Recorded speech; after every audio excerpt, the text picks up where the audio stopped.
너의 시선이 나를 바라보기를,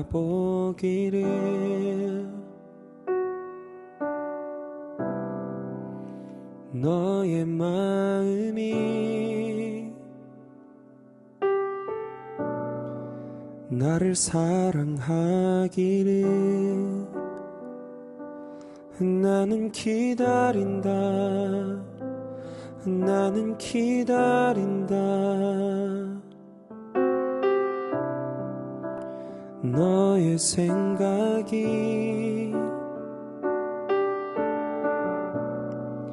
나를 향해 있기를.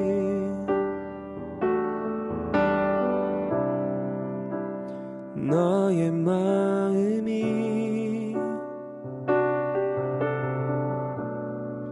나를 사랑하기를. 나는 기다린다, 나는 기다린다.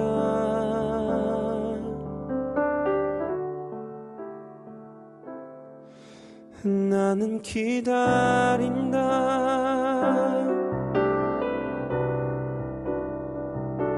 나는 기다린다.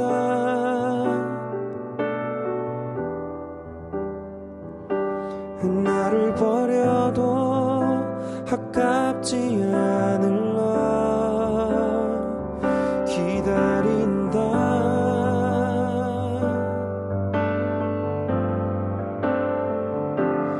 너만 바라본다.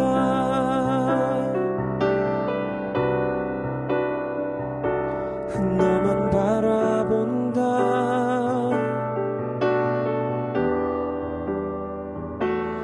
나를 죽여도 아깝지 않을라. 바라본다. 너의 슬픔은 나의 슬픔, 너의 아픔은 나의 아픔. 너는 나의 전부가 된다. 혼자 무겁게 지고 갔던 슬픔과 아픔 내려놓고 내게로 오길 기다린다. 나는 기다린다.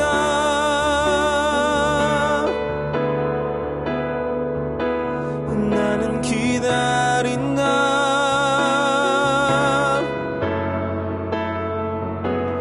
나를 버려도 아깝지 않을라.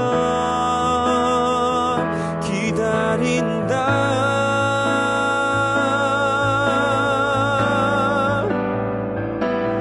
너만 바라본다.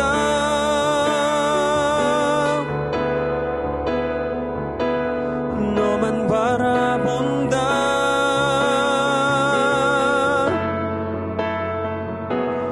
나를 죽여도 아깝지 않을라. 나를 버려도 아깝지 않을라. 나를 죽여도 아깝지 않을라. 바라본다.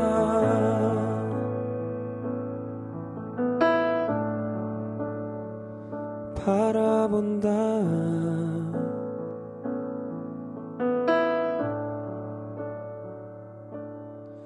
기다린다.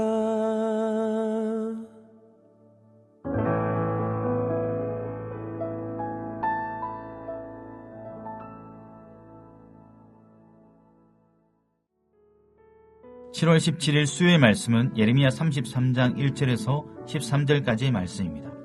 33장은 예레미야가 시위대 뜰에 갇혀 있을 때 임한 두 번째 말씀입니다. 오늘 본문과 내일까지 이어지는 본문을 통해 우리는 하나님이 예레미야에게 보이기를 원하시는 크고 은밀한 일이 무엇인지 보게 될 것입니다. 그 요지는 단순합니다. 아무도 상상할 수 없는 모습으로 이스라엘을 회복하신다는 겁니다. 그때의 영광스러움은 칼과 기근과 연병으로 신음하던 때와는 비교할 수 없을 것이다 라는 겁니다. 오늘 본문은 시원하고 명쾌하게 하나님이 어떤 분이신지 드러내며 시작합니다. 2절입니다. 이를 행하시는 여호와, 그것을 만들며 성취하시는 여호와, 그의 이름을 여호와라 하는 이.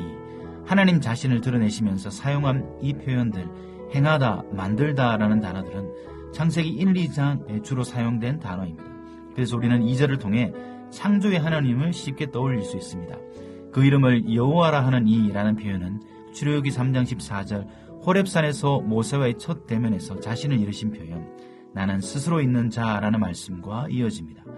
하나님은 지금 자신을 창조하시는 분, 구원하시는 분으로 지금 드러내고 있습니다. 하나님은 역동적이십니다. 불변의 자리에 머물러 있지 않고 창조의 역사를 지금도 행하시는 분입니다. 세상을 구원하시기 위해 지금도 일하시는 분입니다. 우리는 그런 하나님을 어떤 것으로 규정할 수 없고 인간 지성으로 가능할 수 없음을 압니다. 예측할 수 없는 그분의 창조와 구원의 일을 오늘 예레미야에게, 이스라엘 백성에게 알려주시겠다라고 말씀하고 계십니다. 부르짖는 자에게, 알지 못하는 이들에게 그 크고 은밀한 일을 보이겠다고 말씀하고 계십니다. 특별히 오늘 말씀은 기도에 대한 유명한 구절을 포함하고 있습니다. 3절에 너는 내게 부르짖으라, 내가 내게 응답하겠고 내가 알지 못하는 크고 은밀한 일을 내게 보이리라. 이 말씀이 부르짖는 기도와 응답에 관한 구절로 흔히 적용됩니다. 옳고 바른 적용입니다. 하지만 그 이전에 이 말씀을 처음 듣던 예레미야에게 어떤 의미였는지 알아야 합니다. 이 글을 처음 읽던 이스라엘 공동체에게 하나님의 응답과 크고 은밀한 일이 무엇인지 먼저 이해해야 합니다. 문맥을 무시하고 내 감동대로 읽거나 1차 독자에게 전달하고자 했던 의미를 파악하지 않고 은혜에 집착한다면 자칫 자의적인 해석으로 빠질 수 있습니다. 그럴 때 하나님의 크고 은밀한 일에 관심을 두는 것이 아니라 내가 원하는 크고 은밀한 일에 마음을 쏟기 십상입니다. 말씀을 통해 감동과 은혜를 받는 것은 감사한 일이지만 그보다 더 중요한 것은 성경을 통해 하나님의 뜻을 분별하고 순종하는 일일 것입니다. 사실 오늘 본문은 30장 이후에 등장한 주제들의 반복과 확장입니다. 우선은 4절과 5절입니다. 이스라엘의 심판의 불가피성을 얘기합니다. 회복과 고침을 말씀하시기 전에 하나님은 그들의 징계와 심판을 반드시 언급하십니다. 본문은 바벨론에 대한 유다의 저항이 헛수고일 뿐이다 라고 말씀합니다. 그 이유는 지금 유다가 싸우는 대상이 눈에 보이는 바벨론이 아니라 그들의 죄악에 분노하시는 여호와 하나님이시기 때문입니다. 자신의 죄악의 결과를 받아들이지 못하는 이들은 여전히 자신이 누구와 싸우는지 깨닫지 못하는 무지 가운데 있습니다. 지금 우리가 싸우는 대상이 하나님이라면 그 싸움을 멈추고 징계를 받아들이는 것이 지혜로운 일입니다. 이어지는 6절에서 9절은 본격적인 회복의 메시지들입니다.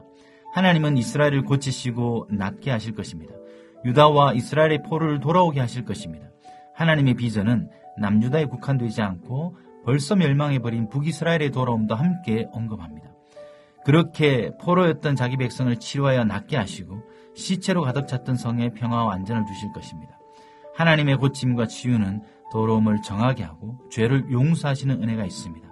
그래서 하나님께 수치와 오욕을 안겨주었던 이름 예루살렘은 이제 나의 기쁨이라는 이름이 될 것이다 말씀하십니다. 더 나아가 이 백성에게 베푸신 모든 복과 평강을 보고 이방인들이 두려워 떨게 될 것입니다. 마지막 10절에서 13절은 그 치유와 회복의 본문을 생생한 소리로 들려주고 기분 좋은 심상으로 그려줍니다. 그 소리와 그림들이 말해주는 것은 더 이상 이 땅이 사람과 짐승이 살지 않는 황폐한 땅이 아니다라는 겁니다. 황폐한 땅이 회복되고 그 땅에 사람들이 돌아와 빼앗겼던 일상이 회복된다는 겁니다. 회복되는 일상의 소리를 들어보십시오. 즐거워하는 소리, 기뻐하는 소리, 신랑의 소리, 신부의 소리, 찬양하는 소리, 예배하는 소리가 그것입니다. 또한 그들의 삶의 가장 안정된 모습은 목자가 양을 누이는 모습이었나 봅니다.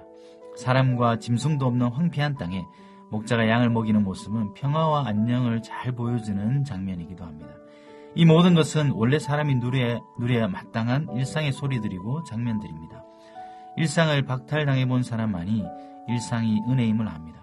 오늘 본문을 묵상하는 분들 중에 이 평범한 일상을 다양한 이유로 빼앗긴 분들이 계실 겁니다.